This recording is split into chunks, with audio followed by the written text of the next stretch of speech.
Alright, hey, hi, and everybody, this is Pika here, and I'm here to present to you Katawa Shoujo Part 12.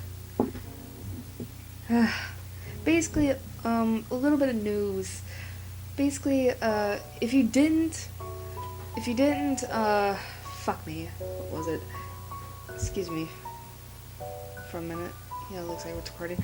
Alright, but, basically, if you didn't see, I uploaded a video earlier today, but, basically, it was kind of weird because, basically what happened is that, basically, if you didn't read the description, yeah, family issues are happening, and, yeah, someone in my family is dying, but the thing is that, the reason why I'm not that sad about it is because, to be honest, I'm not that sad by it.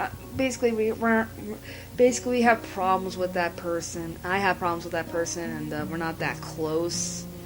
But yeah.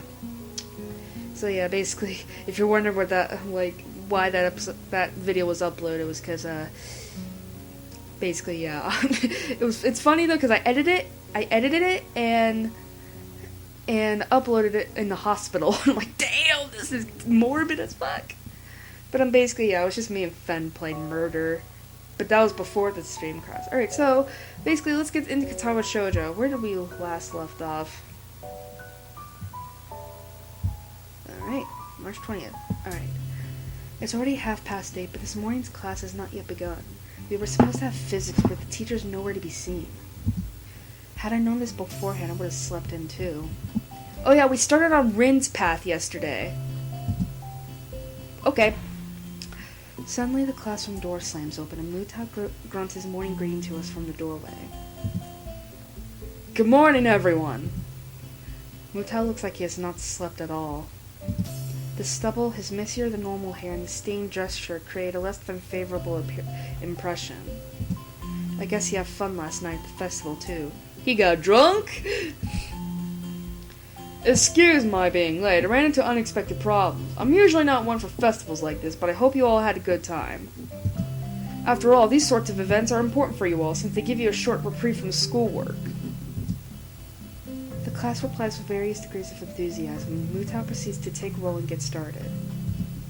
Right then, today's subject is photon particle physics. Oh my god, what? Before long, I have descended into a comfortable coma-like state along with the rest of the class, letting Mutao's rambling speeches pass through one ear and exit the other without leaving a trace. Now who could tell us the solution to this problem? He's written a rather easy equation on the blackboard. Desperately, he tries to get the class to participate. Nobody? Come on, guys. Nakai, how about you? I'm fairly singled out and cornered. I give him an answer. It causes his shaggy features to twist into a genial smile that would scare little children senseless. Precisely! Good work, Nakai! I'm both disturbed and honored by the fact that he can remember my name only 1 week after I transferred here. From what I've seen, Mutao has serious trouble remembering the names of anybody else in the class, and most of them have been here since the first year. That's a bad teacher! The room settles into a dreary mood. Students and teacher are alike trying to get back on track after the festival. I figure last week must have been frantic for everyone. Not a minute too soon, the lunch bells rang. Make way! Important business! I turned my head just in time to see other people scattered out of the way as someone charged from the far end of the corridor towards the stairwell. It's too late to realize that I'm standing in the middle of the corridor, directly in the way of the oncoming human projectile. I try to skip back towards the doorway. Unfortunately, the person running towards me dodges in the same direction. In the following fraction of a second, several things come to mind in sequence, yet almost simultaneously. First, I recognize that the girl who was on a collision course with me is Emmy. Again? Second, I realized that it somehow feels very natural to be tackled by Emmy once again. I could feel almost comfortable if not for the reflexive panic and terror. Oh yeah, I forgot. If she collides with me, I could die. Third, Emmy seems to be carrying a foot-tall stack of papers while running in the hallway. Ow. Oh, okay. She crashes into me, but at least the impact was a grazing one on my arm this time. Owie! Why Why does this always happen to me? Gee, I wonder, could it possibly have anything to do with you running through the corridor like you were on fire? She whimpers regretfully, looking like a hurt puppy. The sight makes me regret my snappish comment the very instant it emerges from my lips. Oh, fuck me. But I was in a hurry. I can tell. Sorry. Don't worry about it. Emmy wails weakly one last time and rubs her forehead as if to expel the ache while her gaze sweeps over the hallway floor. As she notices this neat stack of papers spread all over the floor in one big mess, she lets out a horrified yell. Ah! The printouts! Oh no, what am I going to do? Teacher will give me hell if they get dirty! They're probably fine. Let's gather them back up. It won't be a problem. Had to get a little sip. We quickly round up the papers, and Emmy tries to sort the scattered pile in her hands back into the orderly stack it was. Where are you going? Nowhere in particular, I guess. Didn't want to be left alone with Newtown in the classroom. I think he has a hangover. I think he drank a little too much. Have you eaten lunch? Not yet, but I'm not feeling very hungry anyway. She looks at me incredulously, as if doubting my sanity for letting such a thing out of my mouth. You should go to the roof! I promised Rena would eat lunch with her. I bet she liked company. Uh-oh. My lunches with Rin have been remarkably unsuccessful. I know where this conversation is going. It's hard to not get drawn along, so I have little choice but to play ball. Okay, I'll go pick up some bread or something first. Emmy smiles brightly before I say anything further. No, I'll go delivering these super quick and then go buy lunch for us. And Rin too, of course. What kind of bread do you like? It's fine. You really don't need to. Don't worry, it's alright. Consider it an apology. I'll be back before you know it. That's what I'm worried about. Don't get into another accident. Emmy starts walking down the hall, but since she's still talking to me, she isn't watching where she's going. I won't! my thing skipped. Famous last words. She's already jogging down the stairs. She shouts that not so reassuring promise back to me. What is going on with Katawa Shoujo? Sighing quietly, I start plodding along her wake, but instead of taking the stairs down, I climb upwards. The stairwell up to the roof is unlit and just as creepy as it was before. The door squeaks weakly in protest as I push it open. Rin is there too, like Emmy said, lying on her back at the other end of the pebble-covered rooftop for some reason. Predicting something unnecessarily strange again, I walk to her as slowly as possible. Hello. You look relaxed. She sounds very drowsy as she says that, stretching the end of the word with a slurred voice. Despite that, her eyes are wide open. I look down at her, my shadow overlapping her face. What are you doing? Rin raises an eyebrow. I thought you had a heart problem, not an eye problem. She answers, challenging the rationale of my perfectly valid question without even tilting her head to look at me. Rin's smart-ass comments are infuriating. The worst thing is that I'm not sure if she's doing it on purpose or not. Alright then, let me rephrase. Why are you lying on your back on the rooftop? She gives a lazy shrug and sniffs dismissively. I'm trying to experience. People probably don't do this enough. What exactly are you trying to experience here? I can't really tell, but there's probably a reason people don't do whatever. She's playing dodgeball with me again, answering my attempt at small talk with riddles I don't want to puzzle out. But I don't want to ignore her either. Yeah, but the reason is that everyone is too busy with their lives to pay attention to the really important things. Like watching the sky? She tears her gaze away from the sky and finally looks straight at me. The penetrating deepness of her eyes once she focuses them on something is startling. You know, if you were a girl... I am so done!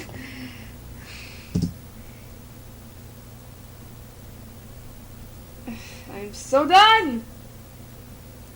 If I was a girl, I wouldn't come this close to anyone who tried to sneak a peek under my skirt. I have that much common sense. I wouldn't either, but sometimes it can't be avoided. Like now, for example. To tell you the truth, I don't even really want to peek under your skirt, though.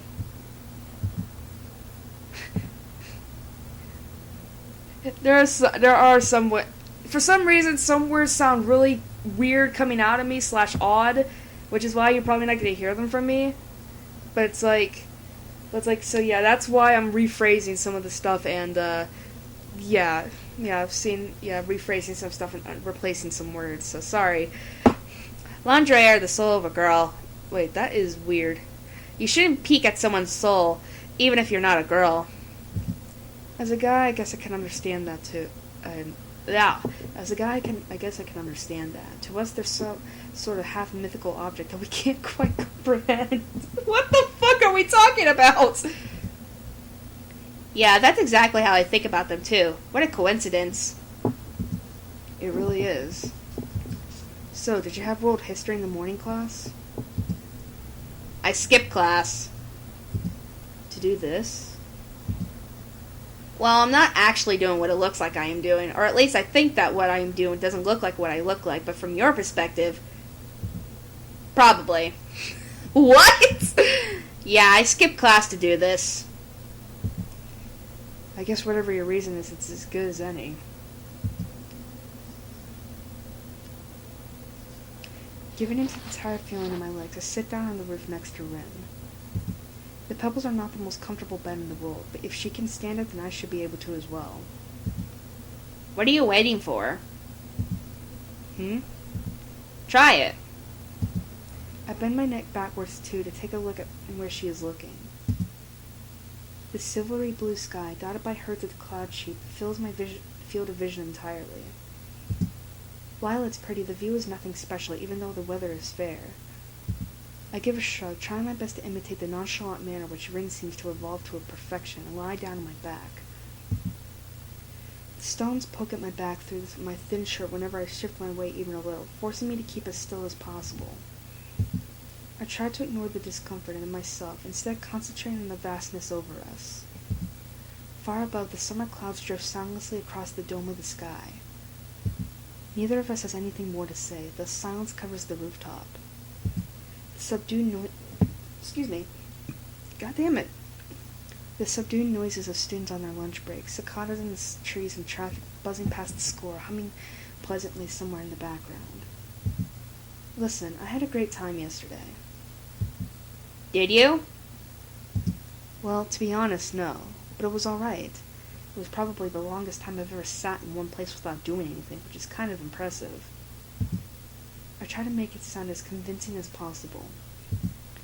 Is that impressive? I think it is. I'm usually too restless to do anything like that. I think I had a good time, too. A cloud passes above us, casting its shadow on the school. A chill surges through me from the sudden change from sunlight to shade. I realize that summer is not in its full bloom quite yet.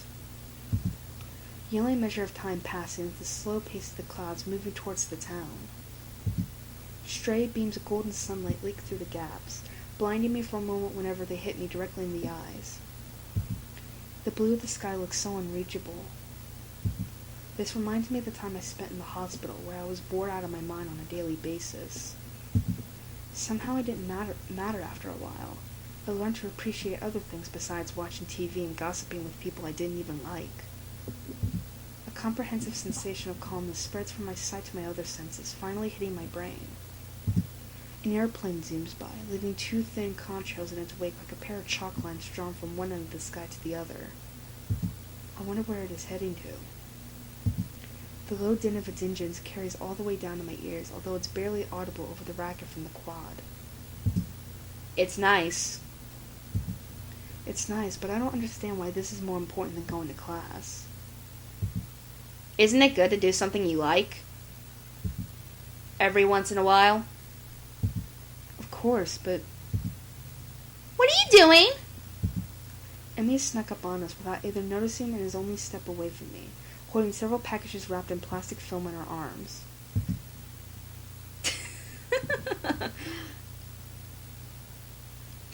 She She leans forwards and peeks over me, overshadowing my face, almost exactly the same way I overshadowed Rin before.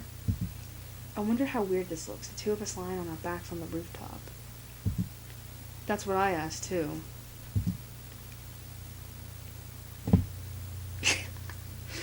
I would be more concerned about what you were doing. If I were you, I wouldn't come that close to people who could see under your skirt. Rin!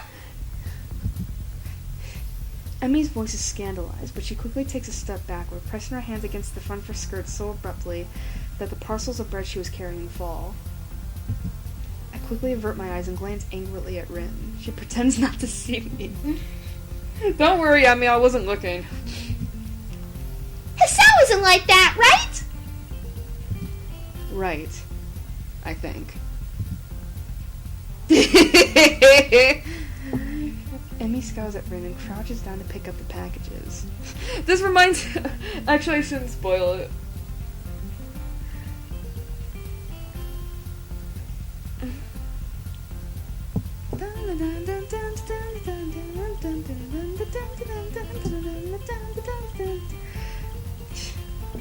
She wipes the dust off them and skips lightly around me to Rin's other side where she sets herself down. Basically there's a moment in Emmy's path where it's so fucking awkward. It's really funny and it's really awkward. Basically just watch someone else's playthrough of it and you'll see why. Anyway, here's your bread. Sorry it took a while. That's alright. Thanks for treating me. I pull myself up into a sitting position and gratefully accept the bread Emmy is offering. All three of us ravenously dig into the simple meal. The bread is surprisingly decent and readily fills my stomach. I'll follow from the corner of my eye the skill with which Rin handles her bread between her feet. I haven't seen you on the track in a few days. Oh, right. I figured it was too heavy a routine for me to start with. So you've been doing something else? I've been considering my options. She frowns, but doesn't pursue the issue further, for which I'm thankful. Emmy seems pretty headstrong, and I wouldn't really want to get pestered by her about this on a daily basis. I have enough burdens to bear with she's named Misha already. We barely finish the lunch before the bells ring, calling us back to our classrooms. Hichan! Misha waves at me as soon as I enter, and starts talking before I even make my way across the classroom. How was your festival? Did you have fun? Still somewhat undecided on that, I'd say probably. Why? Wahaha! Just asking! Her eyes glint in a way that tell me she's not just asking. I can't even start to guess her motives, though. As the well-timed entrance of the English teacher prevents us from talking further, Misha falls back to plan B. Oh, fuck me. I was there all day with Hichan. We had a lot of fun. Aren't you supposed to be doing work? Don't worry, everything went really well. I don't reply to that. She leaves me alone after Shizune demands her attention. My own attention, on the other hand, is directed out the windows. And now that I look at it from here, through the window in the foliage out just outside, the sky seems smaller. I catch only small glimpses of blue. Everything else is a clutter of noise right in the middle of my field of vision. What experience did Rin want out of staring at the sky? Surely she's done it before. Everyone has. It's no use trying to guess her mind, but if I don't do that, then I have no excuse for not concentrating on the teacher's words. I look at the scribbles appearing on the blackboard, trying to figure out their meaning with little success. English really is not my favorite subject. We have a strong mutual dislike for each other. Thick, hot afternoon light invades the corridor, making the air feel heavy and lazy. My body feels weighed down by it as I drag it 2 doors down the hallway to the art classroom. Maybe this is part of the reason why I didn't join any clubs before. Afternoons just aren't suited for activity. I see Rin right there, and I see the blind boy! I knock on the door of the art room and open it. A girl who is possibly doing something important with the scroll of paper she's carrying and turns directly at me and smiles in a sweet if bit confused manner. Whoa! Oh, fuck me! Hello? This is the art club, right? Yep, you interested in joining? Yeah, in fact, I might have already done so, but we'll see. I give her a weak smile, and her own widens a notch, making me feel less nervous. Great, have a seat then. We'll start with when the teacher gets here. Without even scanning the room for a good spot, I walk quickly to the back of the room and settle myself on a free seat, apart from everyone else. Let's see. Yeah, there's a blind boy. I see Rin in the back. I think there's a half-deaf boy. Girl who looks fucked up. A guy that looks like Roxas from Kingdom Hearts. A few other members are lounging in their seats waiting for the teacher. Rin sits alone in a window seat, looking outside. She's the only person here that I know, although a guy I've never really gotten along with from my own class is here too. Nobody else comes to greet me. Maybe introductions are left for later, so I just settle for a silent observation as well. One boy has sunglasses on, an odd sight indoors where we not Yamaku. I'll bet he's the blind student Rin was talking about. The wait proves to be extremely short. Nomiya walks over to stand behind his desk in 3 long strides, then gives a smile and a flamboyant greeting. Good afternoon, everyone! First things first, Hisao there is a new member, so everyone get along with him. He winks at me unsettlingly. Thanks a fucking lot, teacher. You put me on the spot! All 8 members of the club, including myself, answer his greeting with considerably less enthusiasm. Still, people finally straighten up on their seats and begin to pay attention. I think some of you still have projects to work on, so please continue with those if you like. As for the rest, I was thinking that today we could do some rough studies. How does that sound?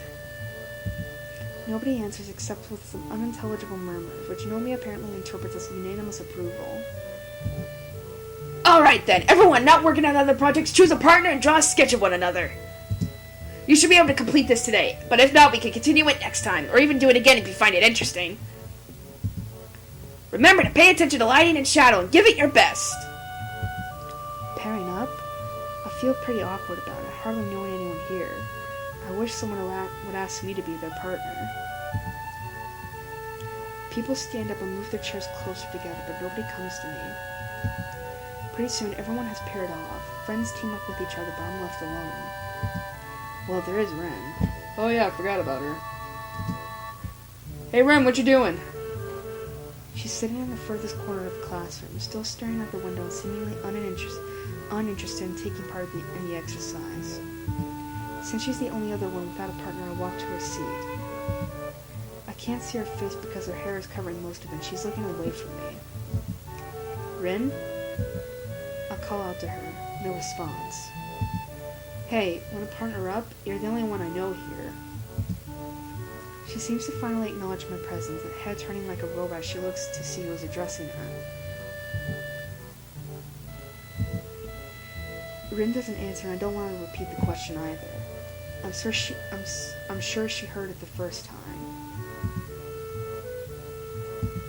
Why doesn't she say anything? It can't be such an awful fate to be paired up with me, can it? She doesn't look at my face and instead stares directly at my chest and stomach.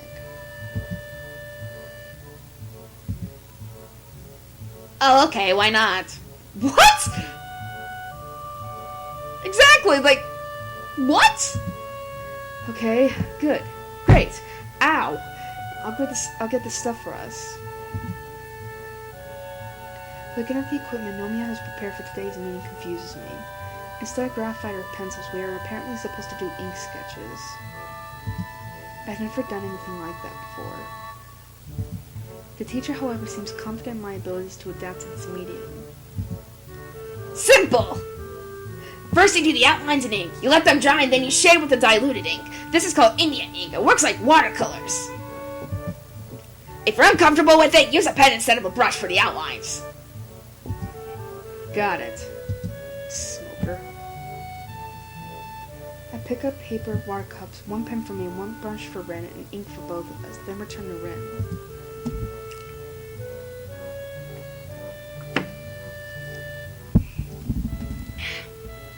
Grabbing a vacated chair from nearby, I sit myself directly opposite of her.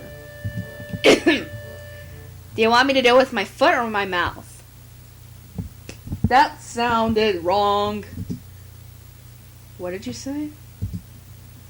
She tilts her head, her brows forming questioning arches, as if she doesn't understand that I didn't understand the question. I don't mind drawing either way. You look better if I do it with my foot, though. With your foot, then, if it's all the same to you. Nodding in answer, Rin gets up from her seat and kicks off her sandals. In two fluid motions, she picks up the paper sheet and drops it on the floor, then snatches the brush between her toes before sitting on the floor in a weird half cross-legged position. Although I've seen her do everything with her feet already, from eating to painting, this display of dexterity is so prodigious that I just stare at her stunned. Rin contemplates her blank paper intently. The sharp tip of her brush hovers over the paper in anticipation. When she raises her head to see if I'm ready, I quickly turn my face away. I'll go first. Make a pose. What kind of a pose? It doesn't matter. That's the point. You have to make the sketch of the impression you get, not to say beforehand. I end up just sitting on my chair, my hands hanging limply between my knees. I look at her, and she looks at me for a moment before beginning. Rin's stare is piercing but impassive, as if she were trying to absorb a part of me into her own self. I feel like I'm physically shrinking under the pressure of her gaze. I get the feeling that for the first time since we met, Rin is actually looking at me instead of in my general direction. She sketches with confident, bold sweeps of the delicate brush, not caring about the potentially destructive consequences of an accidentally misplaced stroke. After she's happy with the outline, she stands up to pose for me, stretching her back and legs. This time she doesn't look at me. Instead, Rin lets her gaze wander around the room. I'm relieved. It's easier to stare at someone when they aren't staring back at you. Even so, I find it hard to get the sketch going. I'm not especially artistically talented, so I'm scared my portrait will turn into something disfigured, especially when compared to my partner's skill. I don't want to embarrass myself too badly on the first try. Rin is not helping the process either. She doesn't stand still for even 10 seconds, tilting her head from side to side to judge her drawing, biting at her lower lip, looking unsatisfied, constantly shuffling around like she was on hot coals. I finally managed to make some headway on my sketch, and with my outlines done, we both start inking with shadow and light. Nomia passes by and remarks in the beginning of our sketches. Very good! Standing figure is easier for a beginner to get a grasp of. But I didn't choose the pose. I look at him and then at Rin in confusion, but he's already moving on to the next pair, and Rin seems unresponsive. Just like when she was painting the mural, Rin has become so engrossed with her work that it seems she has shut me, the classroom, and the entire world itself out from her own little sphere of existence. Every now and then she leans backwards, seemingly to get some perspective. Sometimes she bends forward, leaning down until her nose almost touches the paper. This rocking back and forth looks silly. Suddenly, Rin proves she has completely drifted off into a world of her own and speaks. Are you having fun already? She doesn't raise her eyes from the drawing, which is a good thing. The breaking of the silence sends a jolt of surprise through me as if I've been electrocuted. I don't know yet. It's hard to say. I can't hear how she replies to my answer because it seems she's suddenly having a private whispered conversation with her sketch. I don't understand how she can draw so well when she has the attention span of a butterfly. As it seems she lost her interest, I go back to work on my drawing as well. I try to add texture to Rin's hair, to somehow grasp the way the golden afternoon sun lights her bright red tassel aflame, and transfer it to my paper in shades of black and gray. Somehow this pen and the bottle of ink seem like such lousy, inadequate tools for the task. Minutes pass, but the sketch doesn't magically look any more like Rin than it did before. Her voice wakes me up from my despair. What about now? Excuse me? Are you having fun already? Why do you keep asking that? Because it's a club, right? Clubs are meant to be fun. You joined to have fun. Are you having fun? Is it important that I'm having fun? Yes. Okay, I'm having fun. Good. I wonder if I said that just to please her, or if I really meant it. I can't really decide which it was. I don't hate this, though. I can honestly say that much. It's good enough for now. At the allotted time to finish the studies quickly ticks away, desperately trying to improve my awful sketch, but it doesn't seem to get any better. I want to start again from scratch, but what would be the point? There's no time for that either. Okay, everyone, that's it for today. Please turn in the drawings on my desk, and I'll see you all next Monday. Oh, God, that's still better than me! I glance at my portrait. It doesn't exactly look like Rin. I guess you could say it portrays her, but that might be a bit generous. The nose and jaw look hideous, and the shading is terrible. Granted, it's my first attempt at drawing with ink, but it's still pretty bad. That's not bad. Look at that! She sneaked up behind me while I was lost in thought. Damn it, I was hoping I could smuggle the portrait to the teacher without you seeing it. Why? I'm not really happy with it. I wish I could draw better. You just need some practice. Could you take my drawing to the teacher, too? Curious myself about how the sketch turned out, I peek at the picture. From the way Rin was drawing, it looked like she was really into it. Damn, I look good! Look at that! It's excellent. Somehow the seemingly arbitrary strokes come together to form an image of my face. From the shape of my chin to the messy hair to the somewhat gloomy expression. I look sexy! Her sketch blows my mind. Alright, let me see this. But still, like, seriously, he looks like a smoker. Like, if you ever watch one of those black and white... Why am I going to that? I need my pictures. Shit. Damn me, I'm an obsession with Konoha and Kuroha. Yeah, that's it.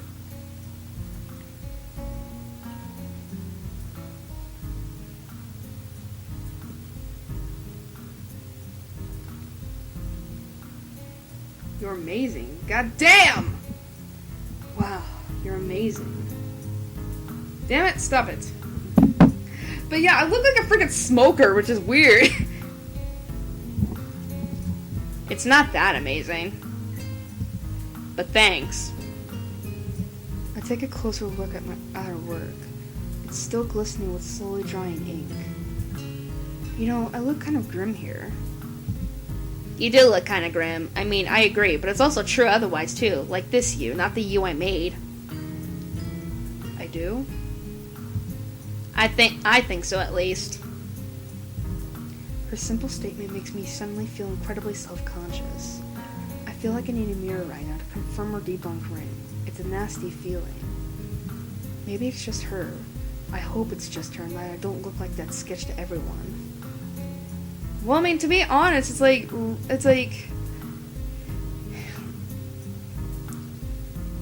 to be honest, you are fucking gloomy, Sal! It's a good sketch, but somehow I get a really oppressive feeling from it. I mean, basically, it's like, I just feel like that, you know, with this path, you know, you try to be happy, but yet you can't seem to get that! I see. Anyway, it looks really good. You really are amazing. Thanks. I'm glad I could draw you. You're an interesting person. Score! You're an interesting person too, but that didn't help me much. My self-deprecation has no limits today, but Rin ignores it all. I knew that I could never compare, but to see the difference with my own eyes is quite humbling. See, I try to make you look like you think a lot, since you did a lot of thinking. I look like a smoker, if anything! I just don't have a cigarette. And yeah, I might have overdone the fed up with life expression, but cynics are like that, right? I want to retort something snappy, but Nomiya gives me no time to think, ushering us to the door. Hurry up, you two!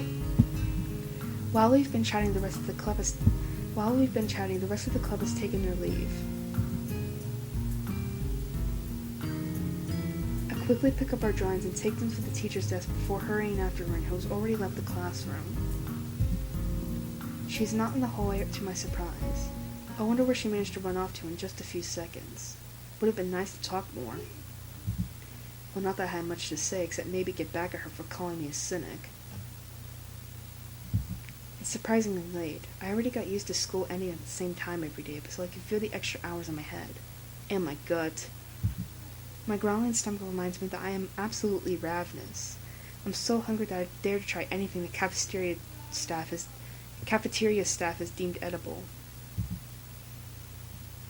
Even when I see today's delicacy, fried mystery bombs, my steely resolve doesn't fade. I stuffed the dinner down without tasting it at all, which is probably for the best.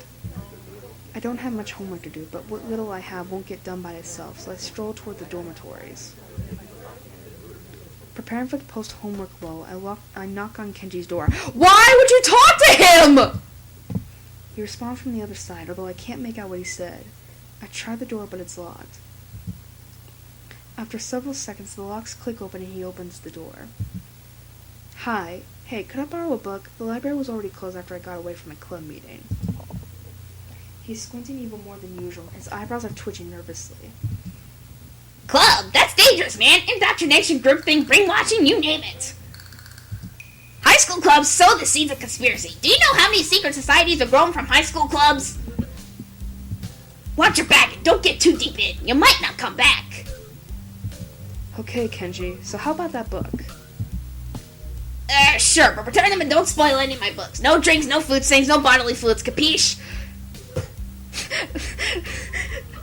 That's funny. Like, seriously. That's probably gonna be my policy whenever someone borrows one of my books. Sure, thanks. Because I'm so fucking careful with my books.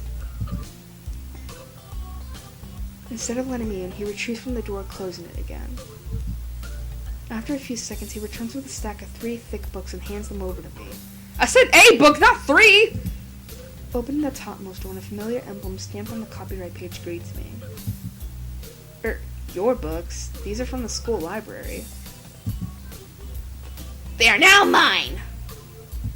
You stole these? What the fuck are you up to? What are you talking about, man? I've been liberating these from the oppressive feminist movement that controls the library. Are you talking about Yuko? Please say oppressive feminist movement doesn't mean that poor librarian girl Yuko. She couldn't even oppress a wet towel. She's like, nope. Kenji turns away, mumbling something I can't make out, and closes the door behind him. Before going to my own room, I enter the bathroom. While washing my hands, my eyes catch my reflection from the mirror above the sink. And there's another rare full-body picture of Hisao. I try to look for the grimness Rin saw in me, but it's just the usual me inside the mirror that stares back. I attempt to tell myself that this is what I've always looked like, but I realize I don't remember what it looked like half a year ago. Huh. Katawa Shoujo, Katawa Shoujo, Katawa Shoujo. What the fuck was going on with my hearing? Like, the drum you always hear wasn't there. Alright, so. Damn. 221, 150. Okay, that's good. Alright, so that was a good little bit of Katawa Shoujo. Basically, I did want to address a little something here. Basically, the reason why I record, like, I know it seems like a lot, but again, it's like, I know it seems like it's, again, if you just notice, I was only a day worth. Basically, I go from, at least the best I could do is, like, go from one break to another, so that, you know, it's easy and people won't get confused. But, yeah, so that was Katawa Shoujo part 12. Hope you enjoyed it, and, yeah, so, I guess next part, we're gonna be learning more about Rin. And see what she was talking about when she called us a cynic. And to be honest, it's like, because if you actually think about it, it's like, during Hisao's philosophical moments, he gets very cynical. So maybe that's what she was saying. I don't know. Anyway, thank you for watching, and I hope to see you guys again for Pokemon Randomized Platinum Part 6 tomorrow. See ya!